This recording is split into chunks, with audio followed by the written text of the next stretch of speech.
Hello and welcome back to It Can't Hurt to Ask, a podcast by Queensland Health. I'm Alex. I'm Steph. And I'm Caitlin. Thank you for joining us again as we continue our journey through the early years of parenting. Each week we chat about how to support your mental well-being as a parent and how to help your little one grow emotionally strong and connected. This week we're talking about early parenting, those first few months after your baby arrives. You might have heard it called the fourth trimester. Those first few months, hey? I mean, we're going to unpack what this stage is actually like, how to adjust, and why it is totally normal to feel overwhelmed. Before we dive in, how are you guys going this week?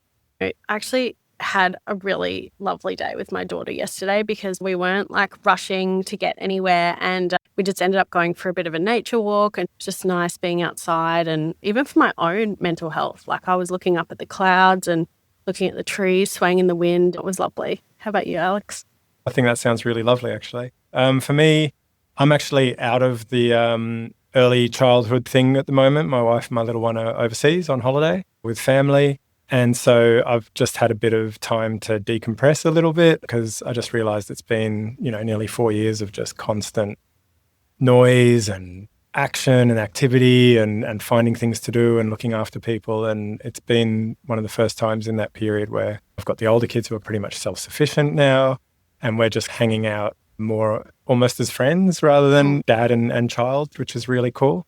And I've just realized just how much a young child takes over the house. While they've been gone, I've been doing a bit of rearranging of the furniture. But then when they come back, I'm sure all my best plans will revert back to exactly the way. At least you're realistic about it. Yeah, I know the score. So I'm enjoying it while I've got it, put it that way. How about you, Caitlin? Yeah, I've had the opposite. So my husband's been away and I've been solo with the kids. I'm a self-confessed control freak. So I have my systems and I feel really on top of everything. So I felt really proud of myself being this boss mom and getting things done. The kids really missed him and it was nice when he came back last night. I always feel really proud of myself when I can do that. I get to the end of the time when he's been away and just feel really chuffed. Rewind 4 years ago and I absolutely couldn't do that. So it's nice to see yourself and where you've come from and be proud of yourself. And I definitely feel like that after this weekend. Nice. Sense of accomplishment. Yeah.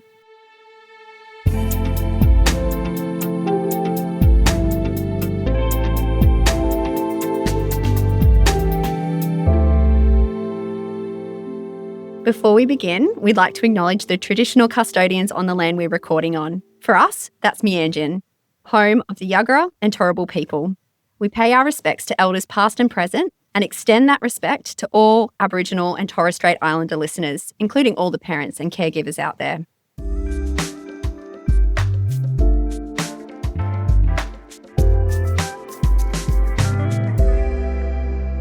Before we jump into some of the more complex emotions that come with these early months, our midwife Anna from episode 2 has a special letter to share with all new parents. Here's Anna. Hi again, parents group.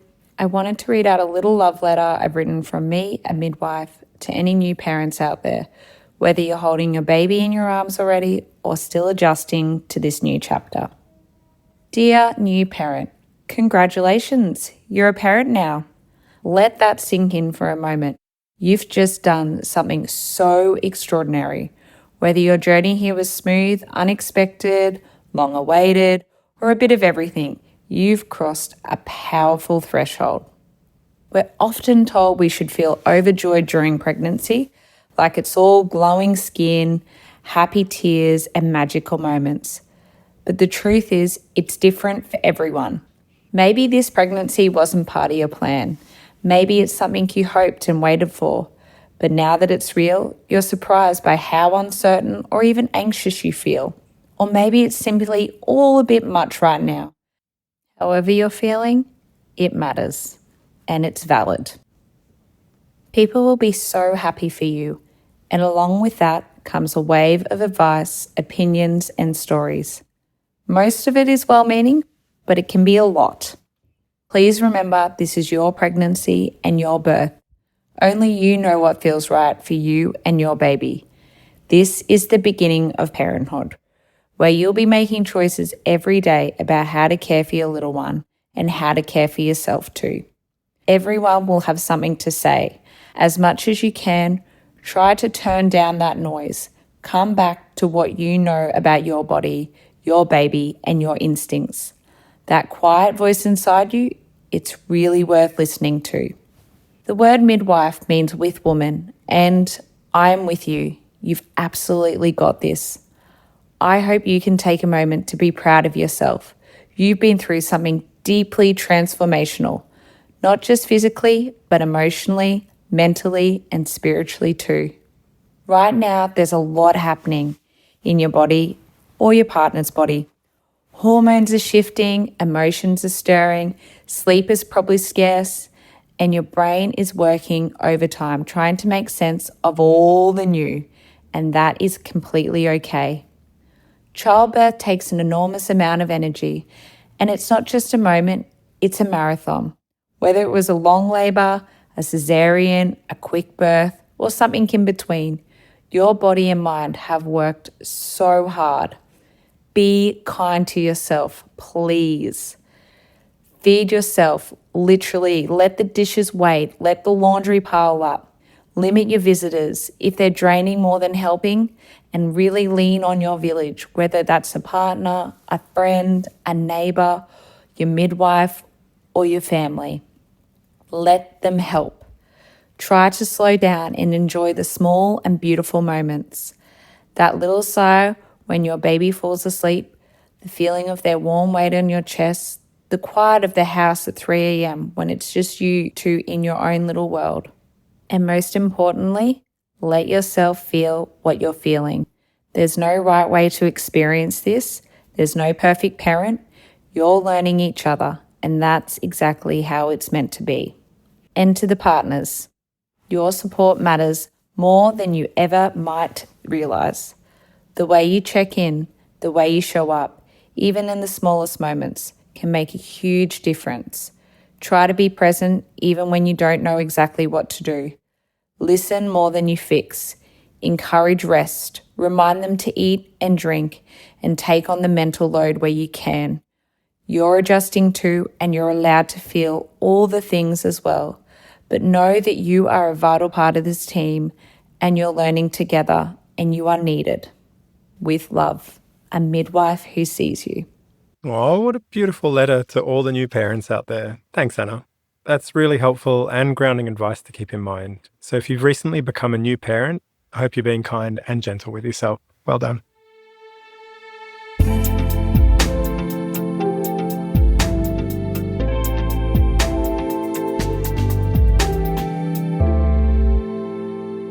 So today, we're really happy to be joined by Nicki, a lived experience coordinator from the Queensland Centre for Perinatal and Infant Mental Health. Welcome, Nicki. And what is a lived experience coordinator?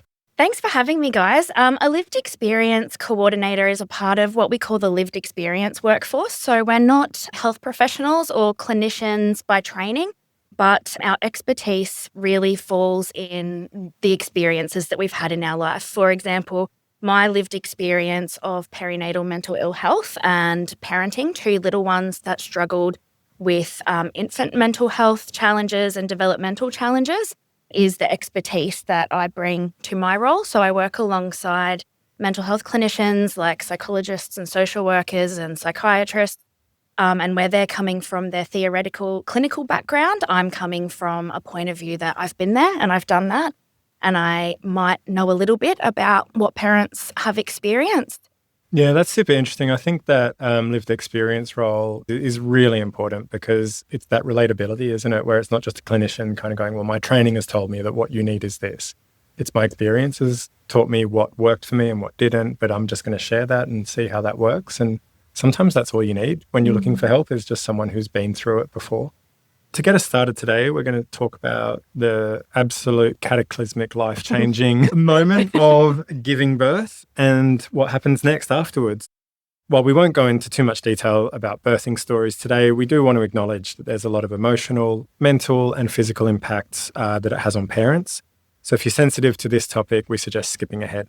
It's interesting, my kids being 7 and 4, looking back on this time, 0 to 3 months, it does feel so long ago, but it's something that is still with me. I think you do carry birth and postpartum with you through your life. My son was born prematurely and his birth was really scary for us because we didn't know if he was going to be well. I had an emergency C-section. That was unexpected. There was frightening moments before and after his birth. Then he was in special care. I went home from hospital without him and left him there, which for anyone that's been through that just feels wrong. And I found it really hard once we got him home to transition from that routine and the order of special care into life with him at home. I struggled mentally, particularly for quite some time, but I physically recovered really well from his birth. And then fast forward to my daughter's birth, which was completely different, intervention-free. She was healthy. She came when she was ready and her birth was beautiful. It was peaceful and it was everything I could imagine childbirth to be. I went from this massive high where I just felt so proud of myself to discovering that I was physically injured from her birth. It's hard to talk about. I tore, which is really common. But what shocked me was that I actually was injured where my pelvic floor muscles tore from the bone. And it's something that, it can't be repaired in surgery and I won't ever recover from. So, that news is incredibly difficult to receive and incredibly difficult to overcome and live with. And it came with a whole lot of physical challenges that, of course, are difficult and I will live with forever. But the mental challenges was really, really difficult in that first few months. And for months after her birth, I was really scared to move my body and I didn't really participate much in life. I sort of just observed life going on around me and I felt useless. It was this huge shock to my system that this had happened to me. I wanted to talk about it today because I think it's an important part of the conversation of this 0 to 3 month period, because a lot of women that give birth do have physical trauma and your bodies can be injured. And for some of us, it is harder. And for some of us, it might be a lifelong thing. And I really wanted to ask you, Nicki, I know you've probably heard all sorts of things in your work. How common is it, for people to experience distress after birthing? And what exactly is birth trauma? What are we talking about? Firstly, thank you for sharing your story. Every time a parent shares their story with me, it's such a privilege because I take those stories into the future work that I do with other parents to let them know they're not alone. I haven't experienced birth trauma myself. My 2 children were born by elective cesarean. For me, it was a very peaceful experience, as you described. But as you said, many women that I work with that have birthed experience birth trauma. It is so common. I think most people don't realise how common it is. About 1 in 3 women describe their birth as traumatic immediately and in the days, weeks and months that follow. Birth trauma can be physical. And then there's also psychological birth trauma. That can happen where the birth doesn't go as planned for the parents or that they might be feeling out of control over what's happening to them in a birthing scenario. So these distressing experiences can result in an ongoing, perinatal mental health condition, or they can resolve with some support on their own. It is important to note that you can experience psychological birth traumas without experiencing any physical birth traumas. It also impacts other people in the room, so non-birthing partners, parent caregivers, and even health professionals sometimes. So it is extremely common. It's great that we're talking about this today because I think you do feel so alone and it's nice to know that you're not alone. So for those mothers or partners who might be experiencing distress after birth, where can they turn to for help? There is actually a lot of places people can turn to for help and it's growing every year. But I want to say first and foremost that if anyone's in a crisis, then immediate support like Lifeline or 1300 MH call or your local hospital is the place to go to. We do encourage women to speak to their birthing teams because they can be really helpful in running through what's called a debriefing process with you and looking through the records and your recollections and piecing together things that you might not have remembered. If you have a GP, that's always a great place to start. Your GP can look after both the physical and psychological elements of the birth trauma, and they also generally know what is available in your local area. There's also government-funded perinatal mental health services, and your GP can refer you to those as well. A lot of mums tell me that their child health nurse has been a good support. If you don't feel comfortable leaving the house, there are some really great helplines like the Panda helpline or the For When helpline. There is a huge peer support movement in this space as well. So the Australasian Birth Trauma Association exists, and they've got a wonderful website and a telephone line, and they can link you to other women and non-birthing partners that have experienced birth trauma so that you can get that real life experience of talking to someone who gets it and who's experienced it as well. There are a lot of other different options I haven't mentioned, but we will pop them in the show notes for anyone listening. Yeah, thanks for sharing that, Nicki. I particularly liked that you shared about chatting to your care team, because I feel like people don't really talk about that, but that was something that was really helpful to me. My wife, with our first, had a really traumatic birth. She had preeclampsia and she was basically unconscious for most of the birth. And so she doesn't remember any of it, but it was really traumatizing for me to watch. And it sounds really selfish of me to say that, but it was really full on. At one point, the doctor took me out of the room and said, your baby's okay, but your wife might not make it. It was very traumatizing at this point. But she's holding her baby and I'm like sitting next to her like smiling. But I like was just crying and she's like, why are you crying? And I'm like, that was so full on and horrible. And she's like, what are you talking about? Like she did not understand at all what had just happened. And that was hard as well because I couldn't debrief with her. She had to stay in the hospital for a couple of days and she'd asked the hospital team if they could get someone to come and see me because I was quite distressed. I couldn't find any support for me. You know, I had to go to a GP and see a psychologist privately, which I'm glad that I have the means to be able to do that. But that's not a reality for a lot of people.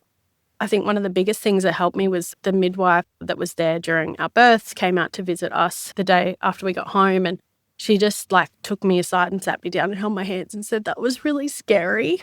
And you were really brave. It was just nice to know that it was scary and I wasn't like being silly and to validate those feelings. I don't know if things have changed since then or if I just couldn't find the right place, but is there support for those non-birthing partners that aren't dads like me that don't fit neatly into a certain category? What's out there, Nicki? Yeah, look, you've asked a really difficult question. I'm glad that you're able to have that debrief with your midwife. In terms of your question about the support for non-birthing parents, I'd love to say that things have changed dramatically. They've probably moved a little bit in a couple of different ways.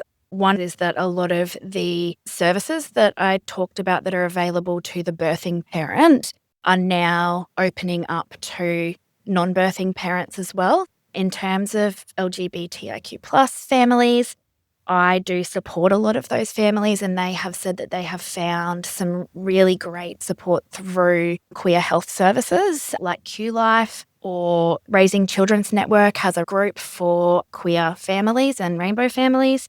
And also Play Matters run a rainbow play group, not specifically with regards to birth trauma, but it does come up, I think, in those groups. Play Matters also offers a range of other sorts of play groups that provide really great peer support in different cultural groups, different language groups, and for different types of families that might be experiencing disability or have other challenges as well. But yeah, there's definitely a need and a gap there. And I think we're just going to have to keep advocating for non-birthing parents and all the different types of people that are in the birthing suite supporting that birthing mother because they can be very, very diverse.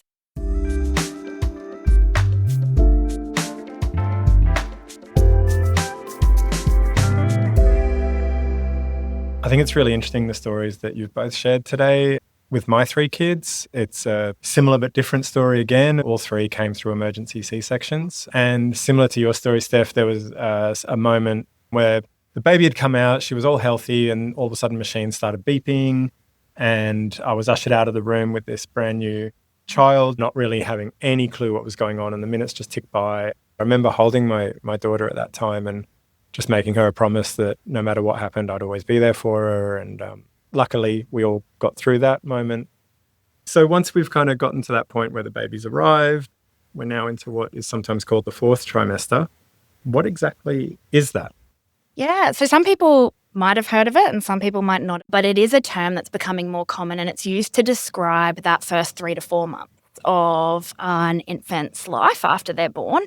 What we do know from research is that early pregnancy and the early days of life, right up until the first 2,000 days, which is when a child starts school, is just this massive phase of development and lots of changes going on for both baby and parent. In those first 3 to 4 months, it's really important to look at it as an extension of the pregnancy. So the way that we cared for, held the baby, kept them in mind all the time while we were pregnant, now that they're born, doing the same thing even though they're on the outside, because that's going to be the best thing for babies' development and their ongoing kind of well-being. So basically the 4th trimester is a way to get people to think about those first few months as an important a time as the first 3 trimesters during pregnancy in terms of doing this, sleeping whenever they need to sleep, being close to their parents by cuddling and getting skin to skin, coaxing it into life because it must be very scary to come out of a womb and then be in the big wide world. So trying to make that as pleasant a process as we possibly can for both the baby and the parent. Gosh, that's such a nice way of looking at it. I do remember feeling like I was constantly second guessing myself in those early days and switching between that feeling of being completely exhausted and incredibly lonely. Postpartum is really hard to describe. It's really hard being alone all day when you're a social person and then being alone all night with a baby who doesn't really talk or react or give you anything back. You might get a gassy smile, but you're tricking yourself like, they definitely smiled at me. It was a really intense period of adjustment and learning. I went from this high-performing professional and getting everything right and doing a great job to absolutely not knowing what the hell I was doing with this little person. It's, a huge difference to what your life is like beforehand. But you do completely fall in love with them. It is magic in so many ways, and you're desperately trying to learn who they are and get to know them and what they need and what they want. And it's so emotional. I really think in one word, motherhood for me is emotional. And by emotional, I mean, it's exhilarating, it's joyous, it's exhausting, it's completely gut-wrenching, while also being completely euphoric. It's this contradiction in every single way. And it's a roller coaster. I just don't think any words can do it justice. What are some of the biggest challenges you hear from the parents that you work with during this stage of 0 to 3 months? I just want to jump back to something you said briefly, but when your baby smiles in those early days, take it as a smile, because we used to say it was gas, but what we know now is a lot of the time they are real smiles. Really? Yeah. So enjoy it. I didn't know that. So enjoy it. Parents out there, enjoy it. Every time your baby smiles, don't think about what it might be or why they might be doing it. Just assume it's a real smile because they love spending time with you. I have heard a lot. I've experienced a lot myself, and there definitely are lots of common threads. For me, I was just so shocked at how drastically my life had changed. I'd gone from being a 20-year-old uni student living at home with my parents to a 20-year-old mother living out of home for the first time. We only moved out the week before she was born. So learning to live with my partner, learning to live alone, and learning to look after a baby. Your world might shrink to your living room and people come and see you instead of you going out and seeing them. I think, it's just a huge adjustment, and there are some people that appear to glide into it, but I think it's very, very normal for people to struggle. I just want, parents to keep in mind that everyone's adjusting, even the people who appear to be those unicorns and swans, like swanning into parenthood, might have things going on behind the scenes that, they're not comfortable sharing yet. So you can only compare yourself to yourself. Yeah, I think one of the things I realized when our first child came along was that no one's ever ready. This idea that I'll get married when I'm ready or I'll have a baby when you're never ready for any of these things until you do them. And it's only when you do them that you kind of have the challenges that you figure out how to work around and overcome. I think what was interesting as the dad was at the moment of the birth and that kind of first 3 months that it really sunk in for me that this is real. You know, I didn't have that baby in the belly for 9 months. So that first 3 months for me was really interesting, especially when we had the two quite close together. I'd come home in the evenings, sometimes as late as like 10 p.m. back from work, sometimes midnight. And then it was kind of my turn throughout the night to kind of be doing the bottle feeding and nappy changing because my wife was exhausted from looking after two tiny children all day long. But yeah, I was a zombie. Yeah, sleep deprivation is so real and it's so hard. Like, it's a form of torture. There's nothing that compares to it. And you can't, no matter how much you think you know what it'll be like, you can't know what it's like until you're in it. Is there anything that parents can do to manage it? I think the main thing here that I just want to say up front is that this is such a loaded topic for so many parents. And I want to be very clear that there is no one-size-fits-all approach. It's really important that parents sleep as much as they can. The one thing that I do want to say straight up is really just that it's hard and none of us do things perfectly. And it's an evolving thing, sleep. You'll try different things, you'll see what works. And ultimately, as long as your baby feels safe and you are feeling supported and looked after, then that's the right solution for you. Something that I did learn in this role that would have been really helpful when I had babies wake up frequently because they need to eat, they need their nappy changed, and most of all, they need their caregivers. They need cuddles. They need to be close. They've just spent, like we said, the 4th trimester. They've just spent the last 9 months connected to mum, hearing her heartbeat, feeling her all the time. And then all of a sudden they're out in this big wide world and they're waking up and they're crying. It's because they need that closeness with a parent or caregiver. And I think had I been told that when my kids were little, it would have changed the way that I looked at their wake-ups. Instead of looking at them as in, what haven't I done?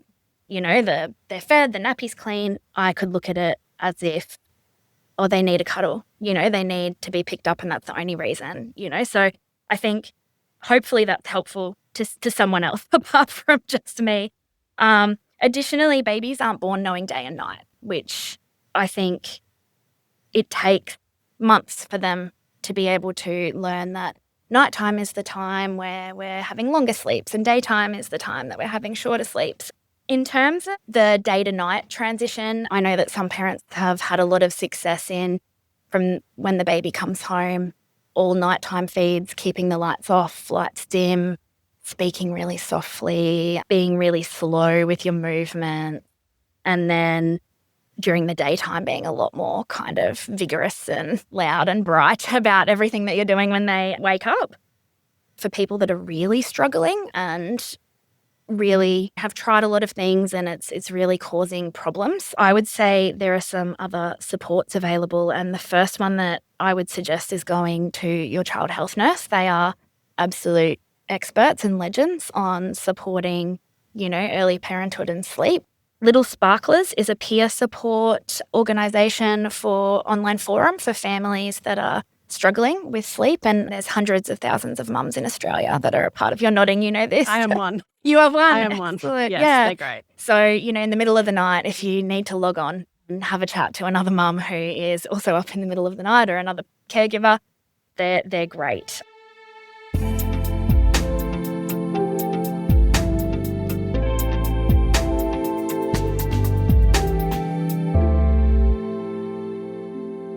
Now let's hear from Stephanie. Her daughter was born a month early and the experience really changed how she thought about the postpartum period.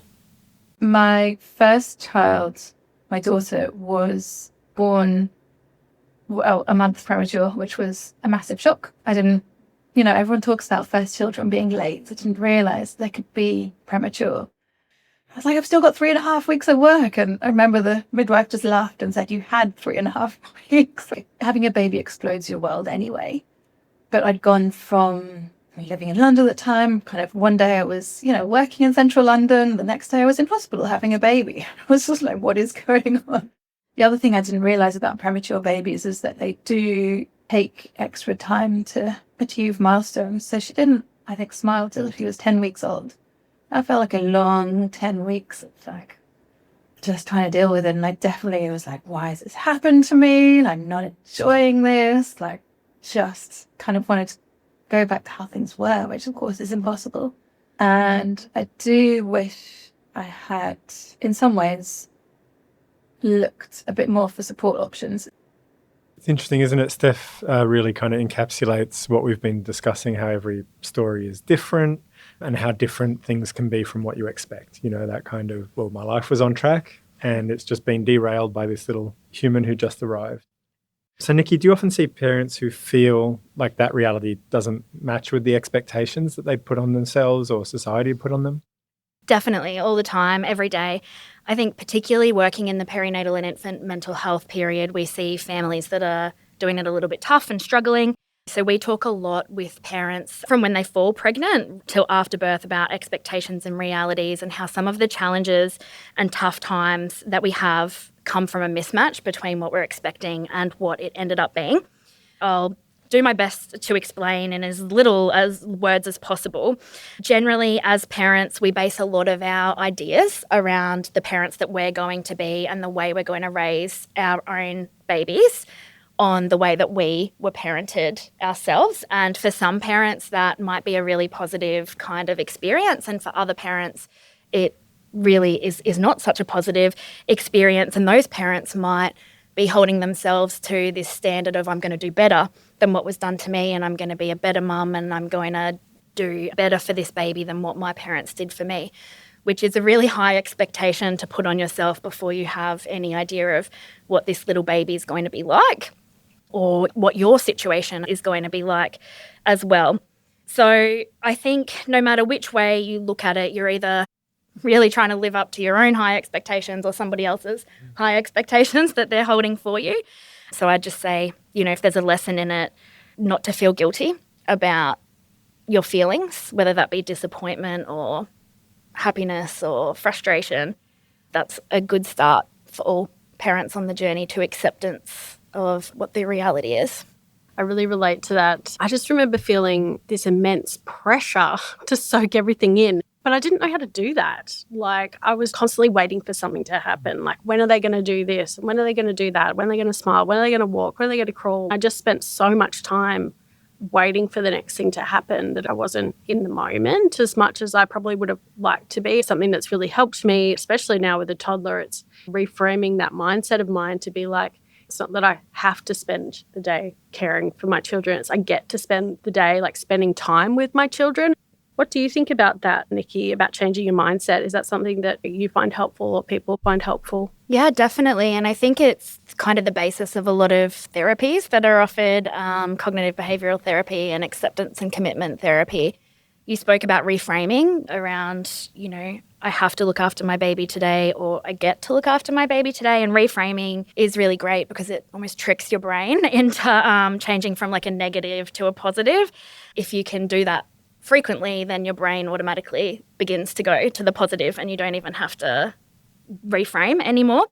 I think personally I struggled a lot with reframing. It felt really awkward to me, like having to have a thought and then go back and think really hard to have a better thought or a more positive thought. It did get easier like over time, and now I guess my brain does it on autopilot. So I think if you practice, you know, a lot of it, it can feel a bit awkward, but then it becomes easier. We all know for some people, the negative feelings can run much deeper, like those who might be experiencing postnatal depression. So what are some signs that we can look out for that? Yeah, absolutely. So I think the first thing is around the language. We've moved away from typically saying postnatal depression. What we do know now is that it can happen during pregnancy as well. And so we call it a perinatal mental illness, and peri means around pregnancy. And typically in Queensland, that means from conception up till 2 years after the delivery of a child or after a miscarriage. We also know that there's so much more to it than depression. I think the most common, though, are perinatal anxiety and depression. The red flags that you might look for are things like worrying excessively, difficulty concentrating on anything like a book or a TV show, sleep and appetite changes, irritability, a feeling of rage in particularly birthing mothers, intrusive thoughts about harm coming to your baby, whatever that looks like. It can look like a lot of different things. Feeling flat or sudden mood changes that your friends and family are noticing are all, I guess, warning signs that it might be time to go and have a chat to someone about it. It's always better to get support early. Early intervention is key.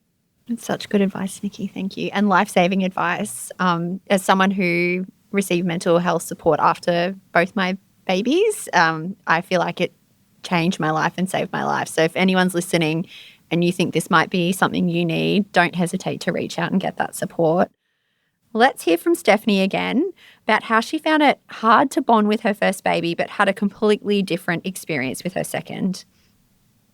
I definitely felt like I bonded more with my second. It seemed easier from the outset. I think with the first, because I was sort of so shocked in a way that I don't know if it got in the way or, I feel that for ages I really struggled to bond with her in the same way that I had with my son. There can be potentially quite long-lasting impacts, which I guess is why it's really important to try and get yourself in a good spot from the outset if you can.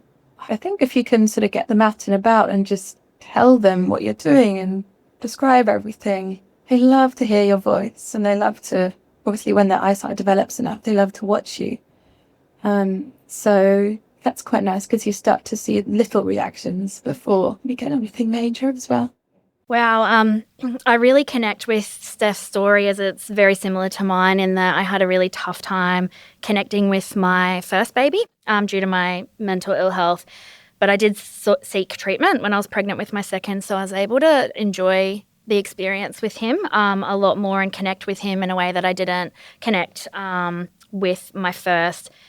When I hear the word bonding, I feel like it's so loaded. Like everyone's like, you need to bond with your baby and bonding happens immediately. We sometimes can be made to feel that this is a natural thing that happens immediately once we're pregnant or the baby's born, when in reality, we're developing connection and we're developing a relationship with our babies in all different ways from pregnancy right through. Ways to develop those connections and relationships with our babies are really simple things like cuddling and, as Steph said, talking to and making eye contact with and just being with, essentially. It's easy to overcomplicate things, I think. Babies don't actually need a lot from us. They just need us. And I think that's easy to forget when we don't know what you're doing. And I think we need to give ourselves a bit of grace too, especially with the first baby, because, there's so much going on. Your whole life has completely changed overnight, essentially. And everything you are as a person has just been cracked open. Everything that you might have previously done to help when you're feeling stressed or to help you relax, I wasn't able to access the things that I'd traditionally done to help myself regulate my emotions. I wasn't able to sleep in. I wasn't able to get any sleep at all. And so you're both essentially thrown into the deep end. So not only are you relearning a new way to be a person, you're relearning a new way to be in this relationship. Yeah, I can feel where you're coming from with all that. It's such a shift in your relationship. It's such a shift in your perception of yourself in the world as well. One other thing I just want to acknowledge in the summing up of this episode is the sacrifice we go through as parents, like especially hearing the birthing stories from yourself, Caitlin, and about your wife, Steph, what you give in terms of your body, your time, your energy, your emotional space, your relationship. It's just so ongoing, isn't it? So I guess just thank you to both of the women who've given me children over the years, and I'm very, very grateful for everything that you've given up as a result of that. But also to all the parents out there, like we see you and we acknowledge that it's hard work, but it's worthwhile. Even though the things I've been through are incredibly challenging, I probably wouldn't change a lot of it because I look at the little humans that I'm blessed with and they are bloody amazing. And I'm lucky that I get to be their mum. Yeah, absolutely. Changed me as a person 100% for the better. Yeah.